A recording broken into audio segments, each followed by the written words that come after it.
ജ്വരനിദാനം തുടർച്ച. ശ്ലേഷ്മപിത്ത ജ്വരലക്ഷണം. കഫപിത്ത ജ്വരത്തിൽ വായിൽ എന്തോ പറ്റിയിരിക്കുന്നത് പോലെ തോന്നുകയും വായ്ക്കകം കയ്ക്കുകയും മടിയും മൂർച്ഛയും കാസവും അതായത് ചുമയും അരുചിയും തണ്ണീർദാഹവും ശരീരത്തിൽ കൂടെ കൂടെ ചൂടും തണുപ്പും ഉണ്ടാവുകയും ചെയ്യും. അടുത്തതായിട്ട് സന്നിപാത ജ്വരലക്ഷണം.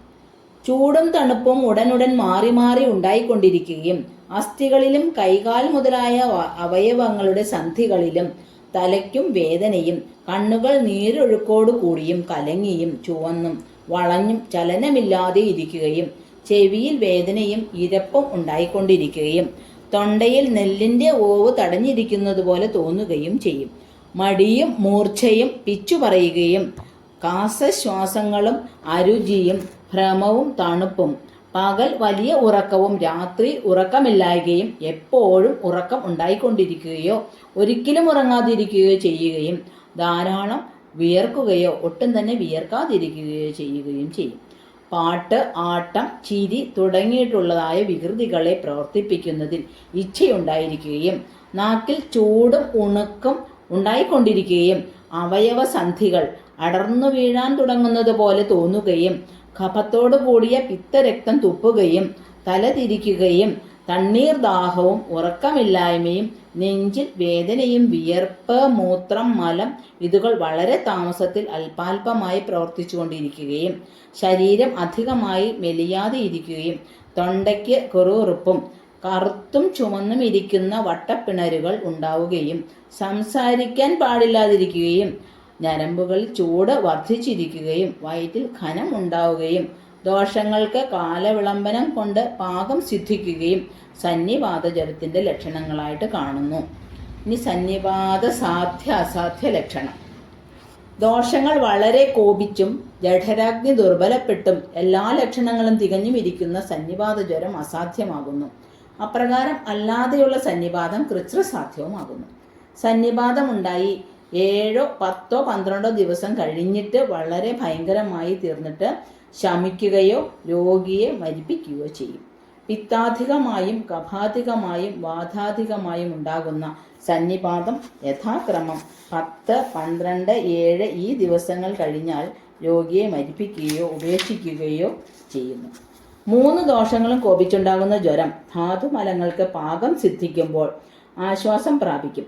വാത, പിത്ത, കഫങ്ങൾക്ക് യഥാക്രമം മുൻപിൽ പറഞ്ഞിട്ടുള്ള സംഖ്യ ഇരട്ടിച്ച്, അതായത് 7-ന് 14, 9-ന് 18, 11-ന് 22 എന്ന കണക്കിലുള്ള ദിവസങ്ങളിൽ രോഗി മരിക്കുകയോ അവിടെ മുതൽ രോഗം ഭേദപ്പെടുകയോ ചെയ്യും. ഇത് അഗ്നിവേശ മഹർഷിയുടെ അഭിപ്രായമാകുന്നു. ഇതിന് മതാന്തരം പറയുന്നുണ്ട്.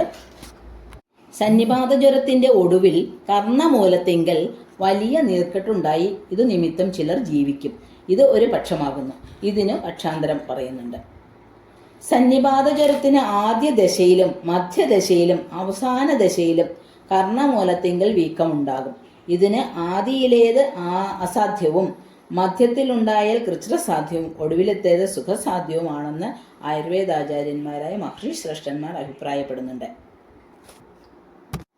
അടുത്തതായിട്ട് അഭിന്യാസം എന്ന സന്നിപാത ജ്വരത്തിൻ്റെ ലക്ഷണം പ്രത്യേകമായിട്ട് പറയുന്നുണ്ട്. ത്രിദോഷങ്ങൾ ഏറ്റവും കോപിച്ചിട്ട് ഉരസിലുള്ള സ്രോതസ്സുകളിൽ പ്രവേശിച്ചിട്ടും ആമദോഷത്താൽ ബദ്ധങ്ങളായി തീർന്നിട്ട് ബുദ്ധിയിലും പഞ്ചേന്ദ്രിയങ്ങളിലും മനസ്സിലും വ്യാപിച്ചിട്ട് അഭിന്യാസ ജ്വരമാകുന്ന മഹാരോഗത്തെ ഉണ്ടാക്കുന്നു.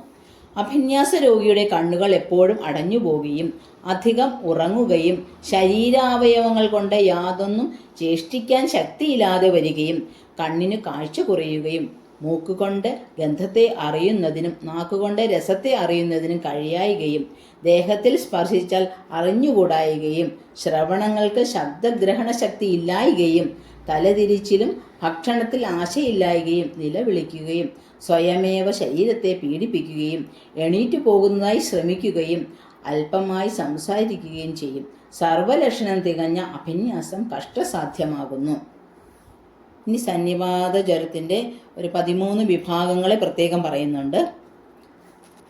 സന്ധികം, അന്തകം, രുഗ്ദാഹം, ചിത്തഭ്രമം, ശീതാംഗം, തന്ത്രികം, കണ്ഠകുബ്ജം, കർണകം, ഭുഗ്നനേത്രം, രക്തഷ്ഠീവി, പ്രലാപകം, ജിഹ്വകം, അഭിന്യാസം. ഇങ്ങനെ സന്നിപാത ജ്വരങ്ങൾ 13 പറയുന്നുണ്ട്. അഭിഘാതം കൊണ്ടും അഭിഷംഗം കൊണ്ടും ആഭിചാരം കൊണ്ടും ശാപം കൊണ്ടും ആഗന്തുരോഗം ഉണ്ടാകും. അപ്പോൾ കോപിച്ചിട്ടുള്ള ദോഷങ്ങളുടെ ബലമനുസരിച്ച് അവയെ ഇന്ന ജ്വരമെന്ന് സങ്കല്പിച്ചോളണം.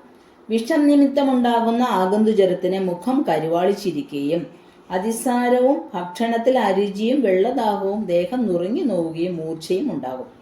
ഔഷധികളെ ഘ്രാണിക്ക കൊണ്ടുണ്ടാകുന്ന ജ്വരത്തിന് മൂർച്ചയും തലവേദനയും ഛർദിയും ഉണ്ടാവുകയും ചെയ്യും. കാമജമായിരിക്കുന്ന ജ്വരത്തിന് ചിത്തഭ്രാന്തിയും മടിയും ആലസ്യവും ഉണ്ടാകും. ഭക്ഷണം കഴിക്കാതെ ഇരിക്കുകയും ഭയം കൊണ്ട് ഉണ്ടാകുന്നതിന് പിച്ചു പറയുകയും ദുഃഖം കൊണ്ടും കോപം കൊണ്ടും ഉണ്ടാകുന്നതിന് ശരീരകമ്പനവും അഭിചാരം കൊണ്ടും കോപം കൊണ്ടും ഉണ്ടാകുന്നതിന് മൂർച്ചയും തണ്ണീർദാഹവും ഉണ്ടാകും. ഭൂതോപദ്രവം കൊണ്ടുണ്ടാകുന്നതിന് ഭയവും സംഭ്രാന്തിയും ഹാസ്യവും നിലവിളിയും വിറയലും ഉണ്ടാവും. കാമം ശോകം ഭയം ഇതുകൾ മൂലമുണ്ടാകുന്ന ജ്വരത്തിങ്കൽ പിത്തം കോപിക്കുകയും ഭൂതോപദ്രവം കൊണ്ടുണ്ടാകുന്ന ജ്വരത്തിങ്കൽ 3 ദോഷങ്ങൾ കോപിക്കുകയും ചെയ്യും. അടുത്തത് വിഷമജ്വര ലക്ഷണം നോക്കാം. അല്പമായ ദോഷം അപഥ്യാചരണം കൊണ്ട് വീണ്ടും കോപിച്ച് ജ്വരത്തിൽ നിന്നും വിമുക്തനായിരിക്കുന്നവന്റെ രസാദികളായ ധാതുക്കളിൽ ഏതെങ്കിലും ഒന്നിനെ പ്രാപിച്ച് വിഷമജ്വരത്തെ ഉണ്ടാക്കുന്നു. ആ ജ്വരം കാലം, ശീതോഷ്ണസ്ഥിതി, വേഗം ഇവയുടെ വ്യത്യാസ നിമിത്തം വിഷമജ്വരം എന്നുള്ള പേരോടുകൂടിയതായി തീരുന്നു. ഇനി വിഷമജ്വര വിഭാഗത്തെ നോക്കാം. സന്തതം, സതതം, അന്യദ്യു, തൃതീയകം, ചതുർത്ഥകം ഇങ്ങനെ വിഷമജ്വരം 5 വിധത്തിൽ ഭാവിക്കുന്നു. സന്തതജ്വരം രസം, രക്തം ഈ ധാതുക്കളിൽ ദോഷം വ്യാപിച്ചുണ്ടാകുന്നതും, സതതജ്വരം രക്തധാതുവിനെ ആശ്രയിച്ചും, അന്യേദ്യുവായ ജ്വരം മാംസധാതുവിനെ ആശ്രയിച്ചും, തൃതീയ ജ്വരം മേധസ്സിനെ ആശ്രയിച്ചും, ചതുർത്ഥജ്വരം അസ്ഥിയെയും മജ്ജയെയും ആശ്രയിച്ചും ഉണ്ടാകുന്നു. ആ ജ്വരം ഭയങ്കരവും പല രോഗങ്ങളോട് കൂടിയതും രോഗിയെ നശിപ്പിക്കുന്നതുമാകുന്നു. അടുത്തത് വിഷമജ്വര കാലത്തെ നോക്കാം. 7, 10, 12 ദിവസം മുഴുവൻ ഉണ്ടായിക്കൊണ്ടിരിക്കുന്ന പനി സന്തതജ്വരമാകുന്നു. ഒരു രാത്രിയുടെയും പകലിൻ്റെയും ഇടയിൽ 100 പ്രാവശ്യം പനി കൊണ്ടിരിക്കുന്നത് സതതജ്വരമാകുന്നു. പകലോ രാത്രിയിലോ ഒരു കാലത്തിൽ തന്നെ പനി ഉണ്ടായിക്കൊണ്ടിരിക്കുന്ന അന്വേദ്യം എന്ന വിഷമജ്വരമാകുന്നു. 3 ദിവസം ഇടവിട്ടുണ്ടാകുന്ന തൃതീയ ജ്വരവും 4 ദിവസം ഇടവിട്ടുണ്ടാകുന്ന ചതുർത്ഥ ജ്വരവും 2 ദിവസം ഇടയിട്ടും ചതുർത്ഥ ജ്വരം ഉണ്ടാകാറുണ്ട്. ചിലർ അതിനെ ഭൂതാവേശം കൊണ്ടുണ്ടായ വിഷമജ്വരമാണെന്ന് പറയുന്നു. മണ്ണിൽ മറയുന്ന വിത്ത് അത് മുളയ്ക്കേണ്ട കാലത്ത് മുളയ്ക്കുന്നു. അതുപോലെ ധാതുക്കളിൽ പ്രാപിക്കുന്ന ദോഷവും കോപിക്കേണ്ട കാലത്ത് കോപിക്കുന്നു. ആ ദോഷം വൃദ്ധിയെയും ബലകാലങ്ങളെയും പ്രാപിച്ചിട്ട് തൃതീയക ജ്വരത്തെയും ചതുർത്ഥക ജ്വരത്തെയും ഉണ്ടാക്കുന്നു. കഫവും പിത്തവും കോപിച്ചുണ്ടാകുന്ന തൃതീയ ജ്വരം നട്ടെല്ലിൽ വേദന ഉണ്ടാക്കുന്നതായും, വാതകഫങ്ങൾ കോപിച്ചുണ്ടാകുന്നത് പൃഷ്ഠത്തിൽ വേദന ഉണ്ടാക്കുന്നതായും, വാതപിത്തങ്ങൾ കോപിച്ചുണ്ടാകുന്നത് ശിരസിൽ വേദന ഉണ്ടാക്കുന്നതായും ഇരിക്കും. ഇങ്ങനെ 3 വിധത്തിൽ തൃതീയ ജ്വരം ഉണ്ടാകും. ചതുർത്ഥിക ജ്വരം 2 തരത്തിൽ ശക്തിയുള്ളതാകുന്നു. കഫാധികമായ അത് കണങ്കാലുകളിൽ നിന്നും, വാതാധികമായ അത് ശിരസിൽ നിന്നും ഉണ്ടാകും. ദോഷം കോപിച്ച് അസ്ഥിയിലും മജ്ജയിലും വ്യാപിച്ചിട്ടുള്ള ചതുർത്ഥക ജ്വരം ദിവസത്തിന്റെ മധ്യത്തിൽ ഉണ്ടാവുകയും ആദ്യന്തങ്ങളിൽ പനി വിട്ടുകയും 2 ദിവസം വിടാതെ പനിയുണ്ടായി 1 ദിവസം വിടുകയും ചെയ്യുന്നു. ജ്വരത്തിന്റെ ഉപദ്രവങ്ങൾ നോക്കാം. ശ്വാസവും മൂർച്ഛയും അരുചിയും ഛർദിയും തണ്ണീർദാഹവും അതിസാരവും മലബന്ധവും എക്കിട്ടവും ചുമയും ശരീരാവയവം പിളർക്കുകയും ഇങ്ങനെ ഉള്ള വിപത്തും ജ്വരത്തിന്റെ ഉപദ്രവങ്ങളാകുന്നു. രോഗി ബലവാനും ദോഷകോപം അല്പവും ഉപദ്രവരോഗങ്ങൾ ഒന്നും തന്നെ ഇല്ലാതെയും ഇരുന്നാൽ ആ ജ്വരം സുഖസാധ്യമാകുന്നു. രോഗം അനേകം ഹേതുക്കൾ കൊണ്ട് ഉണ്ടായതും പല ഉപദ്രവ ലക്ഷണങ്ങളുള്ളതും ആയിരുന്നാൽ ജീവനാശം വരുത്തുകയും പഞ്ചേന്ദ്രിയങ്ങളെ ക്ഷണേന നശിപ്പിക്കുകയും നിശ്ചേഷ്ടനായി കിടക്കുകയോ വീണു പോവുകയോ ചെയ്യുകയും ചെയ്യും. പുറത്തു തണുപ്പും അകത്തെ ഉഷ്ണവും അധികമായും ഉണ്ടായിരുന്നാൽ ആ രോഗി മരണത്തെ പ്രാപിക്കുന്നു. ഇനി ജ്വരം വിട്ടാലുള്ള ലക്ഷണങ്ങൾ നോക്കാം.